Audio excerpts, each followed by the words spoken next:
முதுகலை வணிகவியல் ஆசிரியர் போட்டித் தேர்வுக்கு தயாராகக்கூடிய தேர்வர்கள் அனைவருக்கும் வணக்கம். இன்னைக்கு நம்ம பார்க்க போகிற தலைப்பு காஸ்ட் அக்கௌண்டிங்கில் introductions and elements of cost. அதில் சில முக்கியமான எம்சிக்யூ பார்க்க போகிறோம். நேரடியாக இப்போ காணொலிக்குள்ளே போயிடலாம். The main purpose of the cost accounting is, அதாவது மெயின் பர்பஸ்ன்னு கேட்பாங்க, அல்லது இம்பார்ட்டன்ஸ்ன்னு கேட்பாங்க, அல்லது பார்த்தீங்கன்னா அப்ஜெக்ட்ஸ்ன்னு கேட்பாங்க. இந்த அப்ஜெக்டிவ்ஸ் அந்த மாதிரிலாம் நிறையா கேட்பாங்க. இப்போ இதில் மெயின் பர்பஸ் அப்படின்னு வந்ததுனால ஏதாவது ஒன்று தான் நம்மளுக்கு மெயின் பர்பஸாக இருக்க முடியும். எல்லாமே காஸ்ட் அக்கௌண்டிங்கோட பர்பஸ் தான். கீழே கொடுத்துருக்கிற நாலுமே cost ascertainment, planning and control, inventory valuation, fixation of selling price அப்படிங்கிறது. இதில் மெயின் பர்பஸ் என்னடா அப்படின்னு சொல்லி பார்த்தோம் அப்படின்னா காஸ்ட் அசர்டைன்மெண்ட். காஸ்ட் அசர்டைன்மெண்ட்ன்றது ஒன்றும் கிடையாது, டிட்டர்மினிங் த காஸ்ட். காஸ்ட் எவ்வளோ அப்படிங்கிறது நம்ம டிட்டர்மைன் பண்ணுறது தான். அதான் காஸ்ட் அக்கௌண்டிங்கோட மெயின் பர்பஸ். நல்லா பார்த்துக்கணும், காஸ்ட் அக்கௌண்டிங்கோட மெயின் பர்பஸ். சரிங்களா? இதில் காஸ்ட்னா என்ன, காஸ்டிங்னா என்ன, காஸ்ட் அக்கௌண்டிங்னா என்ன, காஸ்ட் அக்கௌண்டன்சினா என்ன அப்படிங்கிறத தெளிவாக நம்ம தெரிஞ்சுக்கணும். இப்போ இதில் கொடுத்துருக்கிறது பார்த்தீங்க அப்படின்னா காஸ்ட் அக்கௌண்டிங்கோட மெயின் பர்பஸ். சரிங்களா? ரைட்டு. சில புக்கில் பார்த்தீங்க அப்படின்னா சில பாயிண்ட்ஸ் இது எல்லாத்தையும் கொடுத்துட்டு மெயின் பர்பஸ்ன்னு சொல்லி லிஸ்ட் அவுட் பண்ணிப்பாங்க. சரிங்களா? கண்டிப்பாக மெயின் பர்பஸ் அப்படிங்கிறது ஒன்று தான் நம்மளுக்கு இருக்கணும்.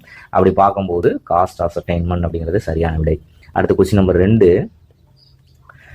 Cost which is ascertain after it incurred is known as. அந்த ஆஃப்டர்ன்ற வார்த்தை தான் பார்த்தீங்கன்னா இங்கே பொறுத்தவரைக்கும் உங்களுக்கு கீவேர்டு. இப்போ ஆஃப்டர் அப்படிங்கிற வார்த்தை வந்துருச்சு அப்படின்னாலே பார்த்தீங்க அப்படின்னா ஹிஸ்டாரிக்கல் காஸ்ட்டுக்கு போயிடும். சரிங்களா? வரலாற்று அடக்கம் அப்படின்னு சொல்லக்கூடியது அதுக்கு போயிடும். இப்போ ஒருவேளை பார்த்தீங்க அப்படின்னா பிஃபோர் அப்படின்னு சொல்லி கொடுக்குறாங்கன்னு வச்சுங்களேன். Cost which is ascertained before it is incurred is known as அப்படின்னு சொல்லி கொடுக்குறாங்க அப்படின்னா அது ப்ரீ டிட்டர்மின்டு காஸ்ட்டுக்கு போயிடும். சரிங்களா? ஆஃப்டர்ன்ற வார்த்தை வந்துச்சுன்னா ஹிஸ்டாரிக்கல் காஸ்ட், பிஃபோர் அப்படிங்கிற வார்த்தை வந்துச்சுன்னா ப்ரீ டிட்டர்மின்டு காஸ்ட். சரிங்களா? இப்போ இதில் இந்த ஸ்டாண்டர்ட் காஸ்ட் கொடுத்துருக்காங்க. ஸ்டாண்டர்ட் காஸ்ட்டை நம்ம என்ன சொல்லுவோம்னா ப்ரீ டிட்டர்மின்டு காஸ்ட்னு சொல்லுவோம். சரிங்களா? இது பார்த்தீங்க அப்படின்னா இந்த காஸ்ட்டை பார்த்தீங்க அப்படின்னா முன்னாடியே பார்த்தீங்கன்னா அட்வான்ஸாகவே நம்ம டிட்டர்மைன் பண்ணிடுறது. அதுதான் பார்த்தீங்கன்னா ப்ரீ டிட்டர்மைன்டு காஸ்ட் அப்படின்னு சொல்லுவோம். இப்போ தனியாகவே ஒரு ப்ரீ டிட்டர்மைன்டு காஸ்ட்னே ஒன்று இருக்குது. சரிங்களா? ஸ்டாண்டர்ட் காஸ்ட்டையும் நம்ம ப்ரீ டிட்டர்மைன்ட் காஸ்ட்னு தான் சொல்லுவோம். ப்ரீ டிட்டர்மைன்ட் காஸ்ட்னே தனியாக ஒரு காஸ்ட்டே பார்த்தீங்கன்னா உங்களுக்கு இருக்குது. சரிங்களா? அப்போ பிஃபோர் அப்படிங்கிற வார்த்தை வந்துச்சு அப்படின்னா உங்களுக்கு ப்ரீ டிட்டர்மைன்டு காஸ்ட் அப்படின்னு போயிருங்க. அல்லது ப்ரீ டிட்டர்மைன்ட் காஸ்ட் கொடுக்கல அப்படின்னா ஸ்டாண்டர்ட் காஸ்ட்டுக்கு நீங்கள் போயிடலாம். அடுத்து conversion cost is the sum of அப்படின்னு சொல்லி கொடுத்துருக்குறாங்க. இப்போ கன்வர்ஷன் காஸ்ட் அப்படிங்கிறது பார்த்தீங்கன்னா இப்போ டைரக்ட் வேஜஸும் ஃபேக்ட்ரி ஓவர்கட்டும் சேர்ந்தது தான் பார்த்தீங்கன்னா கன்வர்ஷன் காஸ்ட் அப்படின்னு நம்ம சொல்லக்கூடிய. சரிங்களா? இப்போ இதில் கன்வர்ஷன் காஸ்ட்னா நம்ம படிச்சிருப்போம். கன்வர்ஷன் காஸ்ட்னா என்னன்னா total of direct labour cost, direct expenses and factory overhead அப்படின்னு படிச்சிருப்போம். இப்போ இதில் எது மட்டும் வராது அப்படின்னா டைரக்ட் மெட்டீரியல் மட்டும் வராது. இப்போ கன்வர்ஷன் காஸ்ட்டை வேற எப்படி சொல்லலாம் அப்படின்னா ஒர்க் காஸ்ட்ல இருந்து டைரக்ட் மெட்டீரியலை நீங்க கழிச்சிட்டீங்கன்னா கிடைக்கக்கூடியதுக்கு பேர் தான் பார்த்தீங்கன்னா கன்வர்ஷன் காஸ்ட் அப்படின்னு நம்ம சொல்லலாம். சரிங்களா? அடுத்த கொஸ்டின் நம்பர் 4 பொறுத்த வரைக்கும் cost accounting differs from financial accounting. இப்போ காஸ்ட் அக்கௌண்டிங் பார்த்தீங்க அப்படின்னா ஃபினான்சியல் அக்கௌண்டிங்ல இருந்து எப்படி வேறுபடுது அப்படின்னு சொல்லி கேட்குறாங்க. சரிங்களா? இப்போ அதில் பார்க்கும்போது பார்த்தீங்க அப்படின்னா கண்ட்ரோல் ஆஃப் காஸ்ட், அதுதான் அந்த கட்டுப்பாடு இருக்கு பார்த்தீங்களா, அடக்கத்தை கட்டுப்படுத்துவது அப்படின்னு சொல்லக்கூடியது. அதில் தான் பார்த்தீங்கன்னா காஸ்ட் அக்கௌண்டிங் ஃபினான்சியல் அக்கௌண்டிங்ல இருந்து வேறுபடுகிறது. நீங்கள் டிஃபரன்சியேஷனில் படிச்சிருந்தீங்கன்னா உங்களுக்கு நல்லாவே தெரியும். இந்த கண்ட்ரோல் ஆஃப் காஸ்ட் அப்படிங்கிறது பார்த்தீங்கன்னா என்னென்னா மினிமைஸ் த எக்ஸ்பெண்டிச்சர், எவ்வளோ தூரம் நம்ம பார்த்தீங்கன்னா ஆகக்கூடிய எக்ஸ்பெண்டிச்சரை பார்த்தீங்கன்னா குறைக்கணும் அப்படிங்கிறதா இந்த அடக்கத்தை கட்டுப்படுத்துதல் அப்படின்னு நம்ம சொல்லக்கூடியது. சரிங்களா? இப்போ ஃபினான்சியல் அக்கௌண்டிங்கை பொறுத்தளவுக்கு பார்த்தீங்க அப்படின்னா இது it emphasise is on reporting and not on control. இதுதான் உங்களுக்கு டிஃபரன்சியேஷன்ல கொடுத்துருப்பாங்க. அந்த பாயிண்ட் வச்சு தான் இந்த கொஸ்டினை ஃப்ரேம் பண்ணிருக்காங்க. எஃப்ஏன்றது பார்த்தீங்கன்னா ஃபினான்சியல் அக்கௌண்டிங் அப்படிங்கிறது பார்த்தீங்கன்னா கண்ட்ரோலிங் பர்பஸ் கிடையாது. ஆனால் சிஏன்றது காஸ்ட் அக்கௌண்டிங் அப்படிங்கிறது பார்த்தீங்கன்னா it emphasise only on control. சரிங்களா? இப்போ எதெல்லாம் கண்ட்ரோல் பண்றாங்க அப்படிங்கிறத பார்க்கும்போது மெட்டீரியல், லேபர், ஓவர்கட்டு இந்த மாதிரி இருக்கக்கூடிய விஷயங்கள் எல்லாத்தையுமே பார்த்தீங்க அப்படின்னா கண்ட்ரோல் பண்றாங்க அப்படிங்கிறது இங்க நல்லா தெளிவா பாத்துங்க. காஸ்ட் அக்கௌண்டிங்க்கும் ஃபினான்சியல் அக்கௌண்டிங்க்கும் இருக்கக்கூடிய டிஃபரன்ஸ் என்ன மேஜரான டிஃபரன்ஸ் இருக்கு அப்படின்னு சொல்லி பார்க்கும்போது கண்ட்ரோல் ஆஃப் காஸ்ட் தான். சரிங்களா? எப்படி வேறுபடுகிறது அப்படின்னு சொல்லி பார்க்கும்போது அடுத்து இந்த fixed cost per unit decreases when எப்போ வந்து பார்த்தீங்க அப்படின்னா ஃபிக்ஸட் காஸ்ட் வந்து பர் யூனிட் வந்து டிக்ரீஸ் ஆகும் அப்படின்னு சொல்லி கேட்டிருக்காங்க. இப்போ இதில் வந்து பார்த்தீங்கன்னா வால்யூம் ஆஃப் அவுட்புட் வந்து இன்க்ரீஸ் ஆகும்போது ஃபிக்ஸட் காஸ்ட் வந்து டிக்ரீஸ் ஆகும். இது வந்து ஒரு மேப் மாதிரி நீங்கள் வந்து பார்த்தீங்க அப்படின்னா போட்டு படிச்சுக்கலாம். Fixed cost per unit increase ஆகும்போது இந்த வால்யூம் ஆஃப் அவுட்புட் வந்து டிக்ரீஸ் ஆகும். ஃபிக்ஸட் காஸ்ட் பர் யூனிட் வந்து பார்த்தீங்கன்னா டிக்ரீஸ் ஆகும்போது வால்யூம் ஆஃப் அவுட்புட் வந்து இன்க்ரீஸ் ஆகும். இது வந்து பார்த்தீங்க அப்படின்னா எதிர்மறையாக இருக்கும். அதாவது இன்வெர்ஸ் ரிலேஷன்ஷிப் இருக்கும். ஒன்று இன்க்ரீஸ் ஆனால் ஒன்று டிக்ரீஸ் ஆகும். அதாவது fixed cost per unit increase ஆச்சுன்னா அவுட்புட் டிக்ரீஸ் ஆகும். ஃபிக்ஸட் காஸ்ட் பர் யூனிட் வந்து டிக்ரீஸ் ஆச்சுன்னா அவுட்புட் வந்து இன்க்ரீஸ் ஆகும். இதே மாதிரி வேரியபிள் காஸ்ட்டுக்கு வரும்போது வந்து பாத்தீங்க அப்படின்னா உங்களுக்கு ரெண்டுமே வந்து பாத்தீங்கன்னா டைரக்ட் ரிலேஷன்ஷிப்ல இருக்கும். அவுட்புட் இன்க்ரீஸ் ஆச்சுன்னா வேரியபிள் காஸ்ட் இன்க்ரீஸ் ஆகும். அவுட்புட் டிக்ரீஸ் ஆச்சுன்னா வேரியபிள் காஸ்ட் வந்து பாத்தீங்கன்னா டிக்ரீஸ் ஆகும். சரிங்களா? அந்த மாதிரி வந்து பாத்தீங்கன்னா உங்களுக்கு மாறி மாறி வரும். அதனால வந்து பாத்தீங்கன்னா நீங்க தெளிவா பாத்துங்க. இப்போ இந்த இடத்துல கூட உங்களுக்கு இந்த ஆரோ மார்க் வந்து தவறுதலா இருக்குன்னு நினைக்கிறேன். அவுட்புட் வந்து டிக்ரீஸ் ஆகும்போது இதுவும் வந்து பாத்தீங்கன்னா உங்களுக்கு வந்து டிக்ரீஸ் ஆகும். சரிங்களா? ரைட். இப்போ இதுல வந்து பாத்தீங்க அப்படின்னா இப்போ ஃபிக்ஸடு காஸ்ட் அப்படிங்கிறது வந்து அந்த அமௌண்ட் வந்து பாத்தீங்க அப்படின்னா கான்ஸ்டன்டா இருக்கும். அதே மாதிரி வேரியபிள் காஸ்ட்டை பொறுத்த வரைக்கும் பர் யூனிட் வந்து கான்ஸ்டன்டா இருக்கும். சரிங்களா? இது ரொம்ப நல்லா முக்கியமா பாத்துக்கணும். இப்போ ஃபிக்ஸடு காஸ்ட் அப்படின்னு வரும்போது அமௌண்ட் எப்பவுமே கான்ஸ்டன்டா இருக்கும். பர் யூனிட்டை வச்சு தான் நம்ம வந்து பாத்தீங்கன்னா அந்த அவுட்புட்டோட கார்லேட் பண்ணி பார்ப்போம். சரிங்களா? இப்போ வேரியபிள் காஸ்ட்டை பொறுத்த வரைக்கும் வந்து பர் யூனிட் எப்பவுமே கான்ஸ்டன்டா இருக்கும். அமௌண்ட்டை வச்சு தான் எப்பவுமே நம்ம அவுட்புட்டோட வந்து பாத்தீங்கன்னா கார்லேட் பண்ணி பார்ப்போம். அதனால அதை கொஞ்சம் நல்லா தெளிவா பாத்துக்குங்க. Right. Variable cost per unit அப்படிங்கிறது ரிமைன் கான்ஸ்டன்ட். அதான் நான் சொல்லிட்டேன். வேரியபிள் காஸ்ட் வந்து பாத்தீங்கன்னா பர் யூனிட் வந்து எப்பயுமே வந்து கான்ஸ்டன்டா இருக்கும். அது மாறாது. சரிங்களா? For any level of activity, அது எந்த விதமான ஆக்டிவிட்டியாக இருந்தாலும் சரி எப்பயுமே வந்து மாறாது அப்படின்னு சொல்லி சொல்றாங்க. அடுத்து வந்து பாத்தீங்கன்னா இந்த காஸ்ட் சென்டர் ரெஃபர்ஸ் டு அப்படின்னு சொல்லி கொடுத்துருக்காங்க. காஸ்ட் சென்டர் அப்படிங்கிறது எதை குறிக்கக்கூடியது அப்படின்னா காஸ்ட் ஆஃப் ப்ரொடக்ஷனை குறிக்கக்கூடியதா, அவுட்புட்டை குறிக்கக்கூடியதா, ஏ லொகேஷன். சரிங்களா? ஏ லொகேஷன். அதுக்கு வந்து பாத்தீங்கன்னா அப்புறம் நன் ஆஃப் திஸ்ன்னு கொடுத்துருக்காங்க. இப்போ காஸ்ட் சென்டர் அப்படின்னாலே லொகேஷன் தான். லொகேஷன் கொடுப்பாங்க, இல்லைனா ஏரியான்னு கொடுப்பாங்க, இல்லைனா வந்து பர்சன் கொடுப்பாங்க, இல்லைனா வந்து பாத்தீங்கன்னா உங்களுக்கு வந்து எக்யூப்மெண்ட்ஸ் கொடுப்பாங்க. இந்த மாதிரி எந்த வார்த்தை வந்துச்சுனாலும் அது வந்து காஸ்ட் சென்டரை வந்து குறிக்கக்கூடியதான். சரிங்களா? இப்போ வந்து ஒரு பெரிய பிசினஸ் இருக்கு அப்படின்னா அந்த பெரிய பிசினஸை வந்து பல்வேறு கூறுகளாக வந்து பிரிப்போம். சரிங்களா? அதுல வந்து நிறைய ஃபங்க்ஷனல் டிபார்ட்மெண்ட்லாம் இருக்கும். அந்த ஃபங்க்ஷனல் டிபார்ட்மெண்ட்டை வந்து பாத்தீங்கன்னா திரும்பவும் வந்து ஸ்மாலரா நம்ம டிவைட் பண்ணுவோம். சரிங்களா? அந்த சின்ன சின்னதாக உடைக்கிறதுக்கு பார்த்தீங்களா? ஃபங்க்ஷனல் டிபார்ட்மெண்ட்ன்றது உங்களுக்கு வந்து இந்த production department, selling department, distribution டிபார்ட்மெண்ட்னு சொல்லக்கூடியதான். அதான் ஃபங்க்ஷனல் டிபார்ட்மெண்ட். அதை வந்து திரும்பவும் வந்து ஃபர்தராக வந்து நம்ம ஸ்மால் டிவிஷனாக வந்து பார்த்தீங்கன்னா உடைப்போம். அப்படி உடைக்கிற அந்த ஸ்மால் டிவிஷனுக்கு பேர் தான் வந்து பார்த்தீங்க அப்படின்னா காஸ்ட் சென்டர் அப்படின்னு சொல்லி சொல்றாங்க. இந்த காஸ்ட் சென்டரே வந்து பார்த்தீங்க அப்படின்னா நிறைய விதமான காஸ்ட் சென்டர்ஸ் வந்து உங்களுக்கு வந்து இருக்கு. சரிங்களா?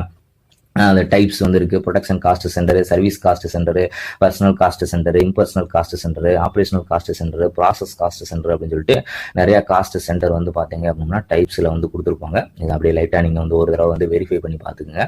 அடுத்தாப்புல வந்து பாத்தீங்க அப்படின்னா அவுட்புட். இப்போ இதுவே வந்து பாத்தீங்க அப்படின்னா அவுட்புட், அதாவது காஸ்ட் யூனிட் வந்து கேட்டிருந்தாங்க அப்படின்னு வச்சுக்கோங்களேன். இப்போ இதே வந்து காஸ்ட் சென்டர் ரெஃபர்ஸ் டுன்னு கேட்டிருக்காங்க. இப்போ காஸ்ட் யூனிட் வந்து ரெஃபர்ஸ் டு அப்படின்னு சொல்லி ஒரு கேள்வி கேட்கறாங்கன்னு வச்சுக்கோங்க. காஸ்ட் யூனிட் ரெஃபர்ஸ் டு அப்படின்னு சொல்லி கேட்டாங்கன்னா அதுக்கு ஆன்சர் என்னவா இருந்திருக்கும் அப்படின்னா அவுட்புட்டா இருந்திருக்கும். சரிங்களா? அதான் நான் வந்து உங்களுக்கு தெளிவா கொடுத்துருக்கேன். அடுத்தாப்புல வந்து பாத்தீங்க அப்படின்னா அந்த ப்ராஃபிட் சென்டர்னு ஒன்று இருக்கு. அது வரக்கூடிய அந்த ரெவன்யூவையும் அந்த எக்ஸ்பெண்டிச்சர் இது எல்லாமே வந்து பாத்தீங்கன்னா மேனேஜ் பண்ணக்கூடியதா இருக்கும். சரிங்களா? அதுவும் நீங்க வந்து பார்த்து வச்சுக்கோங்க. அதாவது காஸ்ட் யூனிட் ரொம்ப முக்கியம், காஸ்ட் சென்டர் முக்கியம், ப்ராஃபிட் சென்டர் முக்கியம். காஸ்ட் சென்டர்ல ஒரு 6 டைப்ஸ் இருக்கு. அந்த 6 டைப்ஸையும் நீங்க வந்து பார்த்துக்கோங்க. சரிங்களா? அது கொடுத்துருக்கோம். அடுத்தாப்புல வந்து பாத்தீங்க அப்படின்னா costing methods are concerned with. இப்போ காஸ்டிங் மெத்தட்ஸ் வந்து எதுக்கு பயன்படுது? இப்போ காஸ்டிங்ல வந்து பாத்தீங்க அப்படின்னா சிஸ்டம் இருக்கு, டெக்னிக் இருக்கு, மெத்தட்ஸ் இருக்கு அப்படின்னு சொல்லி நம்ம வந்து பார்த்துருப்போம். அதாவது இது எல்லாம் சேர்ந்ததுதான் வந்து பாத்தீங்க அப்படின்னா உங்களுக்கு அந்த காஸ்டிங் அப்படின்னு நம்ம சொல்லக்கூடிய, அல்ல காஸ்ட் அக்கௌண்டன்சி அப்படின்னு நம்ம சொல்லக்கூடிய. சரிங்களா? காஸ்ட் அக்கௌண்டன்சி எல்லாமே சேர்ந்ததுதான் வந்து பாத்தீங்கன்னா காஸ்ட் அக்கௌண்டன்சி அப்படின்னு சொல்லி சொல்லுவோம். சரிங்களா? இப்போ costing method are concerned with அப்படிங்கிறது find out cost per unit. சரிங்களா? அந்த ஒரு மெத்தடை வந்து நம்ம எதுக்கு பயன்படுத்துறோம் அப்படின்னா காஸ்டிங் மெத்தடை நம்ம எதுக்காக பயன்படுத்துறோம் அப்படின்னா நம்ம வந்து காஸ்ட் பர் யூனிட்டை வந்து ஃபைண்ட் அவுட் பண்றதுக்காக பயன்படுத்துறோம். சரிங்களா?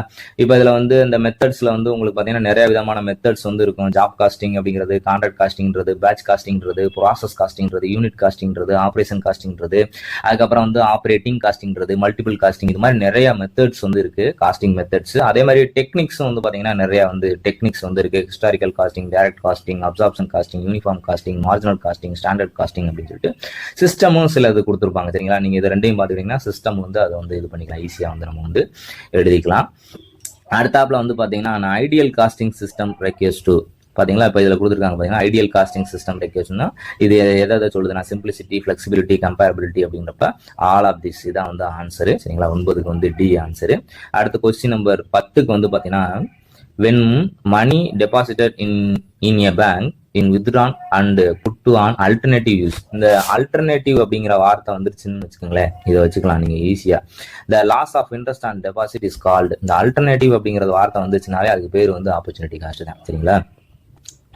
இப்ப இது வந்து ஒரு எக்ஸாம்பிள். அந்த எக்ஸாம்பிள கொடுத்துட்டு அது எந்த காஸ்ட்ல வரும்னு கேட்கறாங்க. when money deposited in a bank is withdrawn and put to on alternative use, the loss of interest on deposit is called அப்படிங்கிறது வந்து பாத்தீங்க அப்படின்னா உங்களுக்கு ஆப்பர்ச்சுனிட்டி காஸ்ட் அப்படின்னு சொல்லி சொல்றோம். சரிங்களா? இப்போ ஆப்பர்ச்சுனிட்டி காஸ்ட்னா என்ன அப்படின்னு சொல்லி பாத்தீங்க அப்படின்னா it is the value of benefit அந்த sacrificed in favour of alternative courses of action. அதுக்கு தான் அந்த அல்டர்னேட்டிவ் அப்படிங்கிற வார்த்தையை நீங்க ஞாபகத்தில் வச்சுக்கோங்கன்னு சொன்னேன். அந்த அல்டர்னேட்டிவ் அப்படிங்கிற வார்த்தையை நீங்க ஞாபகத்தில் வச்சுக்கிட்டீங்கன்னா ஈஸியா ஆப்பர்ச்சுனிட்டி காஸ்ட் வந்து நம்மளால ஆன்சர் பண்ணிட முடியும்.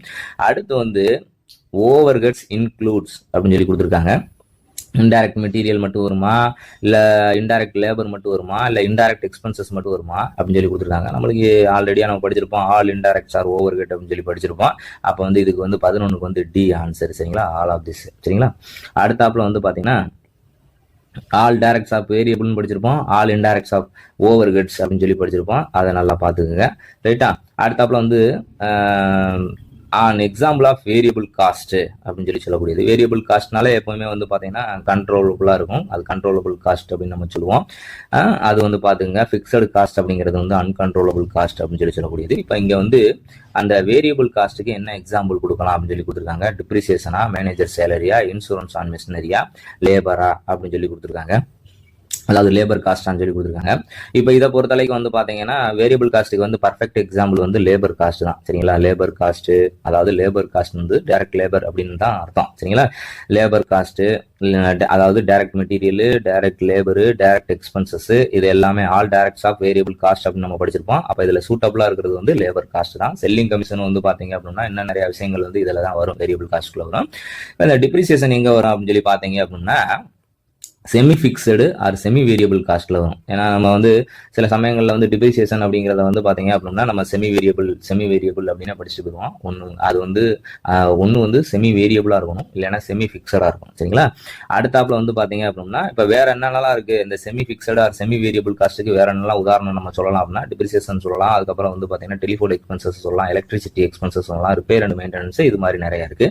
சரிங்களா? Managers salary, insurance on machinery, rent, இந்த மாதிரி விஷயங்கள்லாம் வந்து பாத்தீங்கன்னா உங்களுக்கு வந்து பிக்சடு காஸ்ட்டுக்கு வந்து பாத்தீங்க அப்படின்னா உங்களுக்கு உதாரணமா சொல்லலாம். பிக்சடு காஸ்ட்டை நம்ம அன்கண்ட்ரோலபிள் காஸ்ட்னு சொல்றோம், வேரியபிள் காஸ்ட்டை கண்ட்ரோலபிள் காஸ்ட் அப்படின்னு நம்ம சொல்றோம். சரிங்களா? அடுத்து காஸ்டிங் மீன்ஸ் அப்படின்னு சொல்லி சொல்லக்கூடியது. அந்த காஸ்டிங் மீன்ஸ் அப்படிங்கிறது வந்து பாத்தீங்கன்னா அசர்டைன்மெண்ட் ஆஃப் காஸ்ட் அப்படின்னு சொல்லி சொல்றாங்க. சரிங்களா? அடக்கத்தை வந்து பாத்தீங்க அப்படின்னா காண்பது. சரிங்களா? இப்போ அசர்டைன்மெண்ட் ஆஃப் காஸ்ட் அதான் மிக சரியான விட. இப்போ வந்து பாத்தீங்க அப்படின்னா உங்களுக்கு வந்து காஸ்ட்னா என்ன அப்படின்னு சொல்லி பார்க்கும்போது வந்து பாத்தீங்கன்னா அதுக்கு வந்து ஒரு வார்த்தை வந்து கொடுத்துருப்பாங்க, the technique and process of ascertaining cost. சரிங்களா? அதுதான் வந்து பாத்தீங்க அப்படின்னா உங்களுக்கு வந்து காஸ்டிங் அப்படின்னு சொல்லி சொல்லக்கூடியது. இப்ப காஸ்டிங் அப்படின்னா the technique and process of ascertaining cost. இததான் வந்து உங்களுக்கு வந்து கேள்வியா வந்து கேட்டிருக்காங்க. காஸ்டிங் மீன்ஸ் அப்படின்னு சொல்லி சொல்லக்கூடியது. சரிங்களா? காஸ்டிங் மீன்ஸ் அப்படின்னா the technique and process of ascertaining cost. அதை தான் வந்து பாத்தீங்கன்னா உங்களுக்கு வந்து கொஸ்டினா வந்து கேட்டிருக்காங்க. அப்புறம் காஸ்ட் அக்கௌண்டிங் அப்படின்றது வந்து என்ன அப்படின்னு சொல்லி பார்த்தோம்னா the process of recording, classifying, அதுக்கப்புறம் வந்து அலோகேட்டிங், ரிப்போர்ட்டிங், இது எல்லாமே. சரிங்களா? Various cost incurred in the operation of an enterprise அப்படிங்கிறது வந்து பாத்தீங்க அப்படின்னா உங்களுக்கு வந்து காஸ்ட் அக்கௌண்டிங்ல வரக்கூடியது. சரிங்களா? இப்போ இது வந்து ஈஸியா வந்து நீங்க வந்து ஞாபகம் வச்சுக்கலாம். ரெக்கார்டிங், கிளாசிஃபையிங், அலோகேட்டிங், ரிப்போர்ட்டிங், இந்த மாதிரியான வார்த்தைகள் வந்துச்சு அப்படின்னா அது வந்து காஸ்ட் அக்கௌண்டிங் அப்படிங்கிறத ஞாபகத்தில் வச்சுக்கணும். அடுத்து காஸ்ட் அக்கௌண்டன்சியை பொறுத்தளவுக்கு வந்து பாத்தீங்க அப்படின்னா நான் ஏற்கனவே சொன்ன மாதிரி காஸ்ட் அக்கௌண்டன்சியை பொறுத்த வரைக்கும் பிரின்சிபிள்ஸ், மெத்தட்ஸ், டெக்னிக்ஸ் இதெல்லாமே வந்துருச்சுன்னு வச்சுக்கோங்களேன். Applications of costing and accounting principles, அதாவது காஸ்டிங்கையும் ஓடையும் காஸ்ட் அக்கௌண்டிங்கோட பிரின்சிபல்ஸையும் மெத்தட்ஸையும் டெக்னிக்கையும் வந்து பாத்தீங்க அப்படின்னா நம்ம அப்ளை பண்ணி பாக்குறோம் அப்படின்றதுக்கு பேர் தான் வந்து காஸ்ட் அக்கௌண்டன்சி அப்படின்னு சொல்லக்கூடியது. அடுத்து வந்து இப்போ இதில் வந்து நீங்கள் எதை ஞாபகத்தில் வச்சுக்கிறோம்னா அந்த மெத்தட்ஸு டெக்னிக்ஸு பிரின்சிபல்ஸு சிஸ்டம் இந்த மாதிரியான வார்த்தைகள் கொடுத்துருந்தாங்கன்னு வச்சுங்களேன், அதை வந்து காஸ்ட் அக்கௌண்டன்சி அப்படின்னு சொல்லி கொண்டு போயிருங்க. அடுத்து இப்போ நம்ம வந்து முதல்ல வந்து காஸ்ட் அப்படின்னா என்னன்னு பார்த்துருந்துருக்கணும். அதை லாஸ்ட் அந்த இடத்துல நம்ம சொல்லியிருக்கோம். காஸ்ட் அப்படின்னா வந்து the total expenses which are incurred to produce on article. சரிங்களா, ஒரு ஆர்டிகலை வந்து ப்ரொடியூஸ் பண்ணுறதுக்கு எவ்வளவு எக்ஸ்பென்சஸ் வந்து பார்த்தீங்கன்னா ஆகுது அப்படிங்கிறதான் வந்து பார்த்தீங்கன்னா காஸ்ட்டு அப்படின்னு அர்த்தம். சரிங்களா, அப்போ வந்து இந்த வார்த்தையை இந்த டோட்டல் எக்ஸ்பென்சஸ் அப்படிங்கிற வார்த்தையை ஞாபகத்தில் வச்சுக்கோங்க. இப்போ காஸ்டிங் அப்படின்னா நீங்கள் அசர்டைனிங் அப்படிங்கிற வார்த்தையை ஞாபகத்தில் வச்சுக்கலாம். காஸ்ட் அக்கௌண்டிங் அப்படின்னா ரெக்கார்டிங், கிளாசிஃபையிங், அலோகேட்டிங், ரிப்போர்ட்டிங் அப்படிங்கிற வார்த்தையை வந்து நீங்கள் ஞாபகத்தில் வச்சுக்கோங்க. காஸ்ட் அக்கௌண்டன்சினா பிரின்சிபல்ஸ், மெத்தட்ஸ், டெக்னிக்ஸ், சிஸ்டம் அந்த மாதிரியான வார்த்தைகளை ஞாபகத்தில் வச்சுக்கோங்க. காஸ்ட்னா டோட்டல் எக்ஸ்பெண்டிச்சர் அப்படிங்கிற வார்த்தையை வந்து ஞாபகத்தில் வச்சுங்க. சரிங்களா, டோட்டல் எக்ஸ்பென்சஸ் அப்படிங்கிற வார்த்தையை ஞாபகத்தில் வச்சுக்கிங்கன்னா ஈஸியாக வந்து ஞாபகத்தில் வந்துடும். இது 4ல இருந்து ஏதாவது ஒரு கேள்வி வந்து கண்டிப்பான முறையில் வந்து கேட்பாங்க. சரிங்களா, இது ஃபுல்லாமே அதோட மீனிங் தான். அந்த மீனிங் அல்லது டெஃபினிஷன்ஸை வச்சு வந்து பார்த்தீங்கன்னா ஏதாவது ஒரு கொஸ்டின்ஸ் வந்து உங்களுக்கு ஃப்ரேம் பண்ணுவாங்க. உங்களுக்கு இந்த 4யுமே நான் சொல்லிட்டேன், 4ல இருந்து ஏதாவது ஒரு பேசிக் கொஸ்டின்ஸ் வந்து கண்டிப்பான முறையில் வந்து கேட்கறதுக்கான வாய்ப்புகள் இருக்கு. சரிங்களா, அடுத்து வந்து பார்த்தீங்க அப்படின்னா the methods of costing suitable for car factory. இது கொஞ்சம் காம்ப்ளிகேட்டடாக தான் இருக்குது இந்த கொஸ்டின். இப்போ இதில் இருக்கிறதுல எதிராக சூட்டபிள் அப்படின்னு சொல்லி பார்த்தோம் அப்படின்னா ப்ராசஸ் காஸ்டிங்கா, ஜாப் காஸ்டிங்கா, கான்ட்ராக்ட் காஸ்டிங்கா, யூனிட் காஸ்டிங்னு பார்க்கும்போது யூனிட் காஸ்டிங் தான் இதில் கொடுத்துருக்கிற ஆப்ஷனில் வந்து சூட்டபிளாக இருக்குது. யூனிட் காஸ்டிங் மெத்தட் வந்து வேறு எங்கெங்கெல்லாம் வந்து பார்த்தீங்கன்னா எந்தெந்த இண்டஸ்ட்ரியிலாம் பயன்படுத்துகிறாங்கன்னா மைன் இண்டஸ்ட்ரியில் பயன்படுத்துகிறாங்க, ஆயில் ட்ரில்லிங் யூனிட்டில் பயன்படுத்துகிறாங்க, சிமெண்ட் ஒர்க்ஸில் பயன்படுத்துகிறாங்க, பிரிக்ஸ் ஒர்க்ஸில் பயன்படுத்துகிறாங்க. அதே மாதிரி யூனிட் மேனுஃபேக்சரிங் ரேடியோ, அப்புறம் சைக்கிள், அதுக்கப்புறம் வாஷிங் மிஷினு, இந்த மாதிரியான விஷயங்கள் எல்லாம் வந்து பார்த்தீங்கன்னா அந்த யூனிட் காஸ்டிங் தான் வந்து பார்த்தீங்கன்னா பயன்படுத்தப்படுகிறது. அடுத்து ப்ராசஸ் காஸ்டிங் எங்கெங்கெல்லாம் பயன்படுத்துகிறாங்க, அதுக்கு எந்தெந்த இண்டஸ்ட்ரியில் வந்து பயன்படுத்துகிறாங்க அப்படின்னு சொல்லி பார்க்கும்போது அயர்ன் அண்ட் ஸ்டீல் இண்டஸ்ட்ரியில் பயன்படுத்துகிறாங்க, சிமெண்ட் இண்டஸ்ட்ரியில் பயன்படுத்துகிறாங்க, பேப்பர் இண்டஸ்ட்ரியில் பயன்படுத்துகிறாங்க, ரப்பர் இண்டஸ்ட்ரியில் பயன்படுத்துகிறாங்க, கெமிக்கல் இண்டஸ்ட்ரியில், சோப்பு, அதே மாதிரி வந்து பார்த்தீங்க அப்படின்னா மெடிசனு, ஆயில் ரீஃபைனிங்கு, அப்புறம் டைரி, அதுக்கப்புறம் வந்து பார்த்தீங்க அப்படின்னா அந்த எலக்ட்ரிசிட்டி, இந்த மாதிரியான விஷயங்கள் எல்லாத்துலேயுமே வந்து பார்த்தீங்க அப்படின்னா இந்த ப்ராசஸ் காஸ்டிங் வந்து பயன்படுத்தப்படுகிறது. கான்ட்ராக்ட் காஸ்டிங் அப்படிங்கிறது வந்து பார்த்தீங்க அப்படின்னா உங்களுக்கு ஹவுஸ் பில்டிங்கு, அதுக்கப்புறம் ship building, civil engineering contract, இந்த மாதிரியான விஷயங்கள் எல்லாம் வந்து பார்த்தீங்கன்னா உங்களுக்கு இந்த கான்ட்ராக்ட் காஸ்டிங் வந்து பார்த்தீங்கன்னா பயன்படுத்தப்படுகிறது. சரிங்களா, அடுத்து கொஸ்டின் நம்பர் 15 பொறுத்த வரைக்கும் overhead cost is the total of அப்படிங்கிறது. இது ஏற்கனவே நம்ம பார்த்துட்டோம். Overhead cost is the total of அப்படிங்கிறது வந்து பார்த்தீங்கன்னா ஆல் இன்டைரக்ட் காஸ்ட் தான் வந்து பார்த்தீங்கன்னா ஓவர்ஹெட்ஸ்னு சொல்லுவோம். ஆல் டைரக்ட் காஸ்ட் அப்படிங்கிறது வந்து பார்த்தீங்கன்னா நம்ம வேரியபிள் காஸ்ட்னு சொல்லலாம், அல்லது வந்து பார்த்தீங்கன்னா நம்ம பிரைம் காஸ்ட் அப்படின்னு சொல்லிக்கலாம். ரைட்டா, அடுத்தாப்புல வந்து இம்புட்டட் காஸ்ட் இஸ் அப்படின்னு சொல்லி கேட்டிருக்காங்க. இம்புட்டட் காஸ்டோட வேறு பேர் வந்து என்னன்னு கேட்குறாங்க. இம்புட்டட் காஸ்டோட வேறு பேர் வந்து பார்த்தீங்கன்னா நோஷனல் காஸ்ட் அப்படின்னு சொல்லக்கூடியது. சரிங்களா, இந்த நோஷனல் காஸ்ட்னா என்ன அப்படின்னு சொல்லி பார்த்தோம்னா which to not involve any cash outflow and don't appear in financial record. சரிங்களா, எந்த கேஷ் அவுட் ஃப்ளோவுமே வந்து நடந்திருக்காது, அது ஃபினான்ஷியல் ரெக்கார்டில் வந்து பார்த்தீங்கன்னா அப்பியர் ஆகாது அப்படின்னு சொல்லி சொல்கிறாங்க. அதுக்கு நல்ல உதாரணம் வந்து பார்த்தீங்கன்னா ரெண்ட் ஆன் ஓன் பில்டிங் இருக்குது பார்த்தீங்களா, அதை வந்து பார்த்தீங்கன்னா நோஷனல் காஸ்ட்டுக்கு வந்து உதாரணமாக நம்ம சொல்லலாம். ரைட்டா, அடுத்து இந்த உதாரணத்தை கூட கொடுத்துட்டு வந்து உங்களுக்கு வந்து கொஸ்டினாக கேட்பாங்க. ரெண்ட் ஆன் ஓன் பில்டிங் வந்து எந்த காஸ்ட்டில் வரும் அப்படின்னு சொல்லி கேட்பாங்க. நோஷனல் காஸ்ட்டா, ஃபிக்ஸட் காஸ்ட்டா, வேரியபிள் காஸ்ட்டா, சங்க் காஸ்ட்டா அப்படின்னு சொல்லி கேட்பாங்க. அந்த மாதிரி கேட்டாங்கன்னா நீங்கள் ரொம்ப தெளிவாக இருக்கணும். இம்புட்டட் காஸ்ட்னாலும் நோஷனல் காஸ்ட்னாலும் ஒன்று தான். அடுத்தாப்புல வந்து பார்த்தீங்கன்னா cost classification can be done in அப்படின்னு சொல்லி கேட்டிருக்காங்க. அந்த காஸ்ட் கிளாசிஃபிகேஷன்ன்றது வந்து 2 வேலை பண்ணுறாங்களா, 3 வேலை பண்ணுறாங்களா, 4 வேலை பண்ணுறாங்களா, இல்லை பல்வேறு வழிகளில் வந்து பண்ணப்படுகிறதா, செவரல் வேஸ் அப்படின்னு சொல்லி கேட்டிருக்காங்க. இப்போ காஸ்ட் கிளாசிஃபிகேஷன் வந்து பார்த்தீங்க அப்படின்னா நிறைய வகைகளில் வந்து பார்த்தீங்கன்னா பண்ணப்படுகிறது. சரிங்களா, அதனால செவரல் வேஸ் அப்படிங்கிறதா வந்து சரியான ஆன்சரு. இதில் நிறைய இந்த செவரல் வேஸ்ன்றது வந்து எப்படி பிரிச்சிருப்பாங்கன்னா ஒரு ஹெட்டிங்காக வந்து பிரிச்சிருப்பாங்க. அக்கார்டிங் டு நேச்சர் வைஸாக எப்படி பிரிக்கிறாங்க, அக்கார்டிங் டு ஃபங்க்ஷன் வைஸாக எப்படி பிரிக்கிறாங்க, அக்கார்டிங் டு வேரியபிலிட்டி வைஸாக எப்படி பிரிக்கிறாங்க, அக்கார்டிங் டு நார்மலிட்டி வைஸாக எப்படி பிரிக்கிறாங்க, அக்கார்டிங் டு கண்ட்ரோலபிலிட்டி வைஸாக எப்படி பிரிக்கிறாங்க, அக்கார்டிங் டு டைம் வைஸாக எப்படி பிரிக்கிறாங்க. சரிங்களா, மேனேஜரல் டிசிஷன் வைஸாக எப்படி பிரிக்கிறாங்க, கேபிட்டல் அண்ட் ரெவன்யூ வைஸாக எப்படி பிரிக்கிறாங்க, அசோசியேஷன் வித் ப்ராடக்ட்ஸ் வைஸாக வந்து எப்படி பிரிக்கிறாங்க. இந்த மாதிரி நிறைய இருக்குது. அதனால வந்து 2 வழி 3 வழிலாம் சொல்ல முடியாது. காஸ்ட் வந்து பார்த்தீங்க அப்படின்னா அதோட கிளாசிஃபிகேஷன் அப்படிங்கிறது நிறைய வழிகளில் பண்ணப்படுகிறது. அதான் செவரல் வேஸ் அப்படின்னு நம்ம சொல்லக்கூடியது. சரிங்களா, அடுத்து வந்து பார்த்தீங்க அப்படின்னா job costing is applied in அப்படின்னு கொடுத்துருக்காங்க. இப்போ ஜாப் காஸ்டிங் வந்து பார்த்தீங்கன்னா கீழே இருக்கிறதுல எங்கே அப்ளை பண்ணுறாங்க, பேப்பர் மில்லையா, டெக்ஸ்டைல் மில்லையா, கெமிக்கல் இண்டஸ்ட்ரியிலையா அப்படின்னு சொல்லி பார்க்கும்போது ஜாப் காஸ்டிங்கிறது வந்து பார்த்தீங்க அப்படின்னா பிரிண்டிங் ப்ரெஸ்ஸில் வந்து பார்த்தீங்க அப்படின்னா உங்களுக்கு வந்து அப்ளை பண்ணுறாங்க, அந்த இண்டஸ்ட்ரியில் வந்து அப்ளை பண்ணுறாங்க. Printing press, motor repair shop, automobile garments, garage, அதே மாதிரி வந்து பார்த்தீங்க அப்படின்னா ஃபிலிம் ஸ்டூடியோஸு, அதுக்கப்புறம் இன்ஜினியரிங் இண்டஸ்ட்ரி, இந்த மாதிரியான விஷயங்கள் எல்லாத்துலேயுமே வந்து பார்த்தீங்கன்னா இந்த ஜாப் காஸ்டிங் வந்து அப்ளை பண்ணுறாங்க. சரிங்களா? பேப்பர் மில்லு, டெக்ஸ்டைல் மில்லு, அதுக்கப்புறம் வந்து கெமிக்கல் இண்டஸ்ட்ரியிலாம் இருக்குது பார்த்தீங்களா, இதெல்லாம் வந்து ப்ராசஸ் காஸ்டிங்கில் வரக்கூடியது. ரைட்டு. அடுத்தாப்புல வந்து பார்த்தீங்க அப்படின்னா கொஸ்டின் நம்பர் 19 வந்து பார்த்தீங்கன்னா a past cost which is irrelevant to managerial decision is அப்படின்னு சொல்லி கொடுத்துருக்காங்க. இப்போ இதில் வந்து இந்த பாஸ்ட் காஸ்ட் அப்படிங்கிற வார்த்தையை வந்து நீங்கள் வந்து கீவேர்டாக வச்சுக்கலாம். சரிங்களா? Past cost irrelevant to the managerial decision அப்படிங்கிறது. பாஸ்ட் காஸ்ட்னு வந்துச்சுனாலே அதுக்கு பேர் வந்து சங்க் காஸ்ட் அப்படிங்கிற மாதிரி வந்து பார்த்தீங்கன்னா நீங்கள் ஞாபகத்தில் வச்சுக்கலாம். சரிங்களா? பாஸ்ட் காஸ்ட் அப்படின்னா irrecoverable காஸ்ட் அப்படின்னு அர்த்தம். சரிங்களா? பாஸ்ட் காஸ்ட்னா அது வந்து சங்க் காஸ்ட்னு நம்ம சொல்லுவோம். சரிங்களா? ரைட்டு. இது வந்து என்ன அப்படின்னா which cannot be change by any decision in future. சரிங்களா? எதுவுமே வந்து பார்த்தீங்கன்னா பண்ண முடியாது அப்படிங்கிறத சொல்றாங்க. ரைட். அடுத்தாப்புல வந்து பார்த்தீங்க அப்படின்னா உங்களுக்கு வந்து கொஸ்டின் நம்பர் 20 பொறுத்த வரைக்கும் prime cost plus variable over head is called அப்படின்னு சொல்லி கேட்டிருக்காங்க. பிரைம் காஸ்ட்டும் வேரியபிள் ஓவர் ஹெட்டும் சேர்ந்ததுக்கு பேர் வந்து என்னது அப்படின்னு சொல்லி பார்த்தீங்கன்னா அதுக்கு பேர் வந்து மார்ஜினல் காஸ்ட்னு சொல்லி சொல்றோம். சரிங்களா? டோட்டல் ஆஃப் வேரியபிள் காஸ்ட் வந்து நம்ம எப்படி சொல்லுவோம்னா மார்ஜினல் காஸ்ட் அப்படின்னு நம்ம சொல்லுவோம். சரிங்களா? இப்போ காஸ்ட் ஆஃப் சேல்ஸ் அப்படிங்கிறது வந்து எது ரெண்டும் சேர்ந்தது அப்படின்னா காஸ்ட் ஆஃப் ப்ரொடக்ஷனும் செல்லிங் அண்ட் டிஸ்ட்ரிபியூஷன் ஓவர் ஹெட்டும் சேர்ந்ததுக்கு பேர காஸ்ட் ஆஃப் சேல்ஸ்னு சொல்லுவோம். காஸ்ட் ஆஃப் ப்ரொடக்ஷன்றது எது ரெண்டும் சேர்ந்ததுன்னா ஃபேக்டரி காஸ்ட்டும் அல்லது ஒர்க் காஸ்ட்னு சொல்லக்கூடியது. அதோட வந்து அட்மினிஸ்ட்ரேட்டிவ் ஓவர் ஹெட்டை கூட்டினோம்னா காஸ்ட் ஆஃப் ப்ரொடக்ஷன் கிடைச்சிடும். ஃபேக்டரி காஸ்ட் அப்படிங்கிறது வந்து பார்த்தீங்கன்னா பிரைம் காஸ்ட்டையும் ஃபேக்டரி ஓவர் ஹெட்டையும் கூட்டணும் அப்படின்னா அதுக்கு பேர் வந்து பார்த்தீங்கன்னா ஃபேக்டரி காஸ்ட் சொல்லுவோம். இப்போ நம்மளுக்கு கேட்டிருக்கிறது prime cost plus variable overhead தான் கேட்டிருக்காங்க. அப்போ அதுக்கு சரியான ஆன்சர் வந்து மார்ஜினல் காஸ்ட். சரிங்களா? இப்போ மார்ஜினல் காஸ்ட் இதை பொறுத்தவரைக்கும் வந்து only variable cost are taken into consideration for the cost of production. சரிங்களா?